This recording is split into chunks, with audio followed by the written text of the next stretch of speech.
Yo les gars, comment ça va pour ma part? Ça va super bien. Aujourd'hui on se retrouve pour une nouvelle vidéo et laissez-moi vous dire, la vidéo d'aujourd'hui elle est vraiment cool. Si vous finissez par l'aimer, n'hésitez pas à taper sur le petit pouce qui pointe dans les airs. Et puis juste avant de commencer les gars la vidéo, j'aimerais vous poser une seule question et n'hésitez pas à répondre à cette question dans l'espace des commentaires. Yo, c'est Julia Gameuse ou Bugs Bunny? Hey. Yo les gars, j'étais obligé, désolé, j'arrête. Donc vous voyez Revelation, cette map qui est sortie il y a presque 10 mois, une map qu'on n'a pas vraiment beaucoup aimé, en tout cas personnellement que j'ai pas trop aimé. Elle est cool à jouer, elle est agréable, il y a le Thundergun, c'est une map qui dans l'ensemble est plutôt cool, mais c'était la map qui était censée se conclure 9 ans de zombies. Et la fin est nulle à chier très clairement, je veux dire, vous savez tous pourquoi elle est nulle, l'histoire n'a pas de sens, les étapes sont random et un paquet d'autres trucs, la cinématique de fin est aussi nulle. Bref, c'est pas une map qu'on a vraiment kiffé, Revelations, que personne en général a kiffé, elle arrive probablement dans les maps que j'aime le moins de Black Ops 3, dans les 2-3 maps que j'aime le moins de Black Ops 3.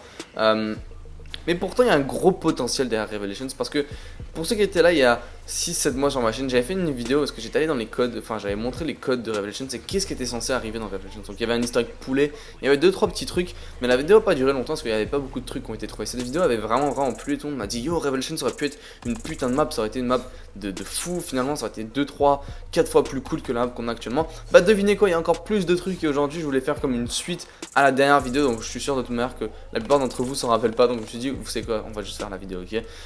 Et du coup il y a un paquet de trucs sur Revelations qui était possible, un tout nouvel easter egg, possiblement une nouvelle cinématique, plein d'autres trucs sur la map, quelque chose d'énorme tout simplement, parce que comme je l'ai dit à la fin de Revelations on se sent totalement inutile. L'easter egg c'est juste Sophia qui explose les apoticons et voilà on se sent comme la Gobblegum Charpentier en fait, c'est à dire totalement inutile.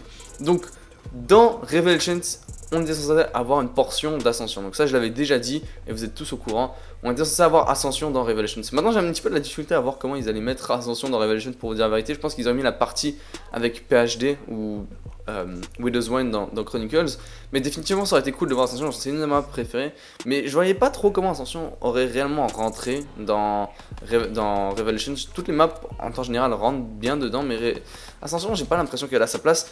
Mais devinez quoi, Moon devait être aussi, et ça c'est nouveau, c'est une information nouvelle, dans Revelations. C'est quelque chose qui n'était pas connu et que maintenant on est au courant depuis quelques temps. Moon devait être dans Revelations. Et maintenant je sais pas quelle portion de Moon devait être dans Revelations. Probablement pas le No Man's Land, probablement une portion proche du biodôme ou le biodôme. Je sais vraiment pas qu'est-ce qu'il aurait pu être là-dedans. Mais ça aurait été vraiment cool. Et je pense qu'au final en fait, Blundell a juste mis une croix sur, peut-être Ascension ça rentrait pas dans la map. Mais Moon ça avait vraiment sa place à mon avis personnellement. Et je pense qu'il a juste mis une croix dessus et qu'il a décidé de mettre Horizon dedans parce que je pense qu'il voulait mettre de la gravité. Horizon aussi a de la gravité, ce sont les deux maps. Donc il avait le choix finalement et il a décidé de mettre Horizon. Donc ça c'est juste comme mon idée, je pense que ça s'est déroulé comme ça, je peux pas vous le garantir non plus.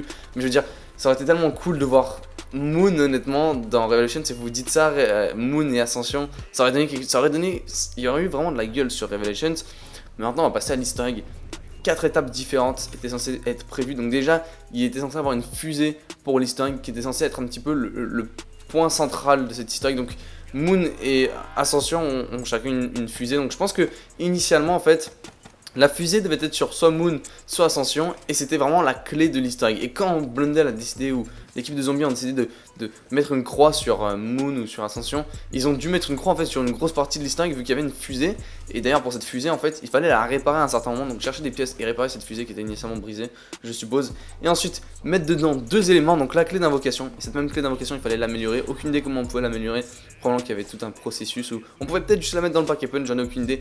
Une fois après avoir réparé la fusée, on mettait la clé d'invocation dans la fusée. Et vous savez ce qu'il fallait faire ensuite? Il fallait prendre le bâton doré et le mettre aussi dans la fusée. Et après c'est là que la fusée partait. Donc le bâton doré, vous savez tous c'est quoi? Ceux qu'on joue à Black Ops 1, même ceux qu'on joue à Chronicle, vous savez ce que c'est. C'est une pièce super importante de Shangri-La et de Call of the Dead et de Black Ops 1 en général et de Moon. C'est ce qu'on met sur le MPD et tout. Et initialement c'était censé être dans Revelations. Donc initialement on avait une roquette, fallait la construire, fallait la réparer. On l'envoyait je sais pas où en mettant la clé d'invocation dedans et le bâton doré. Donc c'est quelque chose de vachement cool. Et à mon avis en fait ça aurait été utile pour détruire les apoticons. Vous savez leur sorte de soleil bleu bizarre, je sais pas trop comment on l'appelle, soleil bleu d'apoticon je suppose. Je pense qu'initialement nous-mêmes on devait le détruire à la place de Sophia. Et Sophia c'est elle qu'on voit à la fin qui détruit elle-même le soleil bleu. Je vous avoue que c'est un petit peu nul comme fin, je le répète encore, mais c'est un petit peu nul. Et initialement je pense que nous-mêmes on aurait dû le faire avec cette fusée. Donc ça aurait été l'easter egg. Avouez que c'est quand même beaucoup plus cool que l'easter egg qu'on a sur Revelation. Je veux dire 200 fois plus cool. Mais il y a plus là-dedans, il y a aussi la banque qui devait être dans Revelations. Donc quand je dis la banque, c'est le système de banque de Black Ops 2. Donc ceux qui n'ont pas joué, je vais vous faire vite fait une explication. Ceux qui n'ont pas joué à Black Ops 2, ceux qui ont joué à Black Ops 2, vous connaissez tout ce que c'est. Ça ruinait un petit peu le jeu, je vais vous dire la vérité, ça ruinait le jeu, donc j'étais pas vraiment fan de ça. Mais il était censé avoir une banque dans Revelations, et je suppose qu'en fait c'était rattaché au super easter egg, parce qu'il y a bien un super easter egg dans Black Ops 3 relié à Revelations. C'est quand vous complétez tous les easter eggs plus celui de Revelations, c'est que vous avez le RK5. Le RK5 c'est le super easter egg de Black Ops 3 en gros. Mais Blondel a dit qu'il prévoyait beaucoup plus initialement et que c'était dans sa tête de faire quelque chose de plus intéressant, de plus gros. Finalement il a juste fini par mettre le RK5 comme seule récompense. Mais il y avait la banque dans Black Ops 3 et je pense initialement que la banque en fait devait être une récompense. Donc que quand vous terminez l'easter egg de Revelations et tous les easter eggs, il y a finalement une banque qui se débloque dans Revelations. Donc la banque elle sert à quoi? C'est en gros vous jouez une partie de Revelations, si vous avez 100 000 points, vous mettez 100 000 points dans la banque et vous pouvez à une autre partie ou même dans cette partie rechercher ces 100 000 points dedans. Donc c'est quand même quelque chose de cool parce que je pense dans Black Ops 2 à certains moments sur Transbit ou sur Buried vous pouvez partager les points avec vos amis, donc c'est quand même cool. Mais ça ruinait la partie parce que vous pouviez avoir 250 000 points qui étaient le maximum dans la banque dès la manche 1 et là c'était vraiment, vous pouvez pas qu'à puncher, vous pouvez tout faire, acheter tous vos atouts, littéralement tout ouvrir. C'était encore plus cheaté que Shopping Free à mon avis, 100%. Et voilà, donc ça aurait été une récompense qui aurait pu être cool pour vous dire la vérité, mais au final je me dis c'est une bonne chose qu'il ait pas mis. Mais au moins on voyait que Treyarch avait du potentiel et je me dis pour le prochain jeu de Treyarch, honnêtement il pourrait y avoir des trucs vraiment cool. Donc voilà les gars, j'espère que cette vidéo vous aura plu. Si c'est le cas, vous savez ce que vous avez à faire, me donner votre avis dans l'espace des commentaires. Merci beaucoup d'avoir regardé. Moi je vous dis ciao les gars et je vous retrouve vite pour d'autres vidéos. Peace.